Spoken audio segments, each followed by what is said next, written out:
जब महाराज बेटी बताइए छोटी सी रहती है, धीरे धीरे बड़ी होती है, बड़ी होती है,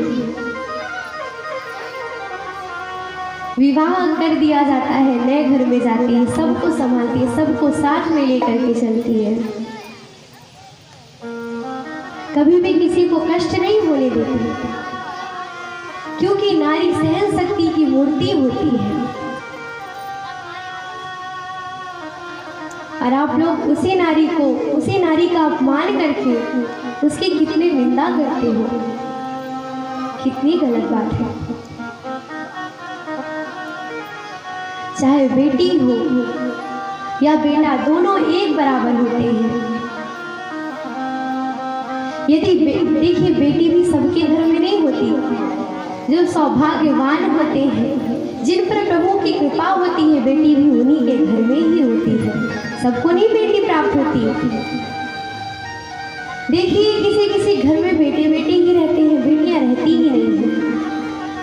तो बेटियां घर में नहीं होती हैं। जिनका जो सौभाग्यशाली होते हैं, जो सौभाग्यवान होते हैं, बेटियां भी उन्हीं के घर में होती हैं। और जिस घर में बेटियां होती हैं, उस घर में इतनी प्रसन्नता रहती है कि क्या बताएं। और हाँ, जो माँ है, जब बेटी का विवाह होता है, यदि माँ को पता चलता है कि ससुराल में जो दामाद है बेटी का बढ़िया साथ दे रहे हैं, कम काम करवाया जा रहा है, तो बड़ी प्रसन्न होती है कि बहुत अच्छा दामाद मिला है।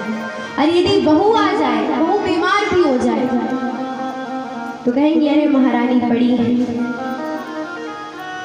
यदि दामाद करवाए काम तो वो सही है, यदि कभी देख ले कि बहू के साथ कुछ बेटा काम करवा रहा है तो वो गलत है। यदि बेटी ससुराल जाने के बाद अपनी सास को माँ समझे और बहू ससुराल आने के बाद जो सास है उसे माँ समझे, तो कभी भी लड़ाई झगड़ा हो ही नहीं। अच्छा ये बताइए, जब तक लड़के का विवाह नहीं होता तब तक क्यों नहीं कोई वृद्धाश्रम जाता है? तब तक कैसे कार्य चलता है? विवाह हो जाने के बाद ही क्यों वृद्धाश्रम जाना पड़ता है?